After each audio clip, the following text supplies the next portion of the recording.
ಎರಡನೇ ಬಾರಿ ಟಿ20 ವಿಶ್ವಕಪ್ ಗೆದ್ದ ಟೀಂ ಇಂಡಿಯಾಗೆ ಸಿಎಂ ಸಿದ್ದರಾಮಯ್ಯ ಅಭಿನಂದನೆ ಸಲ್ಲಿಸಿದ್ದಾರೆ. ನಿರ್ಣಾಯಕ ಹಂತದಲ್ಲಿ ತಂಡದ ಸಂಘಟಿತ ಪ್ರದರ್ಶನ ಪಂದ್ಯದ ದಿಕ್ಕನ್ನೇ ಬದಲಿಸಿತು. ಟೂರ್ನಿಯಲ್ಲಿ ಒಂದು ಪಂದ್ಯವನ್ನು ಸೋಲದೆ ಅಜೇಯರಾಗುಳಿದು ವಿಶ್ವಕಪ್ ಗೆದ್ದ ಸಾಧನೆ ನಿಜಕ್ಕೂ ಶ್ಲಾಘನೀಯ ಅಂತ ಜಾಲತಾಣ ಎಕ್ಸ್ನಲ್ಲಿ ಪೋಸ್ಟ್ ಮಾಡಿದ್ದಾರೆ. ಕೊನೆ ಕ್ಷಣದಲ್ಲಿ ಪಂದ್ಯ ಸೋತ ದಕ್ಷಿಣ ಆಫ್ರಿಕಾ ಆಟವು ಮೆಚ್ಚತಕ್ಕದ್ದೇ. ಇದೊಂದು ಐತಿಹಾಸಿಕ ಕ್ಷಣ. ಕ್ರಿಕೆಟ್ ಪ್ರೇಮಿಯಾದ ನನಗೆ ಅತ್ಯಂತ ಖುಷಿ ಕೊಟ್ಟಿದೆ. ಕೋಟ್ಯಾಂತರ ಜನರ ಹಾರೈಕೆ ಕಡೆಗೂ ಫಲ ಕೊಟ್ಟಿದೆ.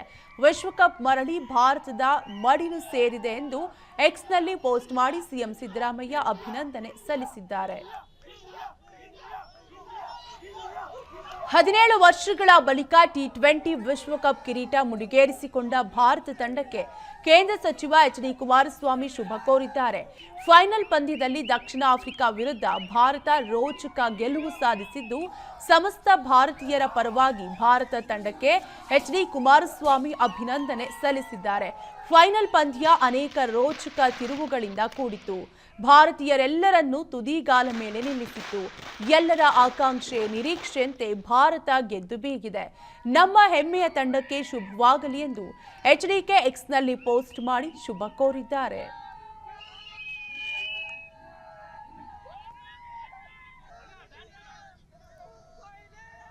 ಎರಡನೇ ಬಾರಿ ಟಿ20 ವಿಶ್ವಕಪ್ ಗೆದ್ದ ಟೀಂ ಇಂಡಿಯಾಗೆ ಸಿಎಂ ಸಿದ್ದರಾಮಯ್ಯ ಅಭಿನಂದನೆ ಸಲ್ಲಿಸಿದ್ದಾರೆ. ನಿರ್ಣಾಯಕ ಹಂತದಲ್ಲಿ ತಂಡದ ಸಂಘಟಿತ ಪ್ರದರ್ಶನ ಪಂದ್ಯದ ದಿಕ್ಕನ್ನೇ ಬದಲಿಸಿತು. ಟೂರ್ನಿಯಲ್ಲಿ ಒಂದು ಪಂದ್ಯವನ್ನು ಸೋಲದೆ ಅಜೇಯರಾಗುಳಿದು ವಿಶ್ವಕಪ್ ಗೆದ್ದ ಸಾಧನೆ ನಿಜಕ್ಕೂ ಶ್ಲಾಘನೀಯ ಅಂತ ಜಾಲತಾಣ ಎಕ್ಸ್ನಲ್ಲಿ ಪೋಸ್ಟ್ ಮಾಡಿದ್ದಾರೆ. ಕೊನೆ ಕ್ಷಣದಲ್ಲಿ ಪಂದ್ಯ ಸೋತ ದಕ್ಷಿಣ ಆಫ್ರಿಕಾ ಆಟವು ಮೆಚ್ಚತಕ್ಕದ್ದೇ. ಇದೊಂದು ಐತಿಹಾಸಿಕ ಕ್ಷಣ. ಕ್ರಿಕೆಟ್ ಪ್ರೇಮಿಯಾದ ನನಗೆ ಅತ್ಯಂತ ಖುಷಿ ಕೊಟ್ಟಿದೆ. ಕೋಟ್ಯಾಂತರ ಜನರ ಹಾರೈಕೆ ಕಡೆಗೂ ಫಲ ಕೊಟ್ಟಿದೆ.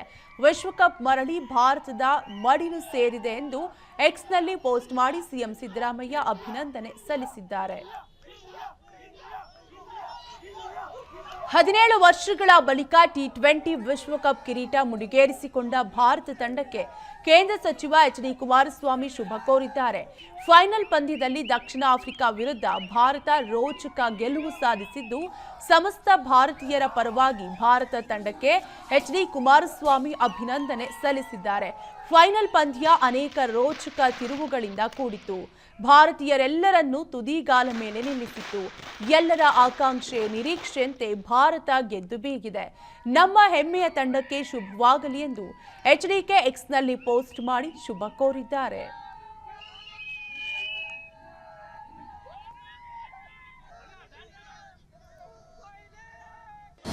ಅನುಕ್ಷಣದ ಸುದ್ದಿಗಳಿಗಾಗಿ ವಿಸ್ತಾರ ನ್ಯೂಸ್ ಯೂಟ್ಯೂಬ್ ಚಾನೆಲ್ ಸಬ್ಸ್ಕ್ರೈಬ್ ಮಾಡಿ.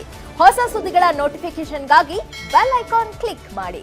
ಲೇಟೆಸ್ಟ್ ಅಪ್ಡೇಟ್ಸ್ಗಾಗಿ www.vistaranews.com ವೆಬ್ಸೈಟ್ಗೆ ವಿಸಿಟ್ ಮಾಡಿ. ಅಂಗೈಯಲ್ಲೇ ಜಗತ್ತಿನ ಸುದ್ದಿ ತಿಳಿಯಲು ವಿಸ್ತಾರ ನ್ಯೂಸ್ ಕನ್ನಡ ಆಪ್ ಡೌನ್ಲೋಡ್ ಮಾಡಿ.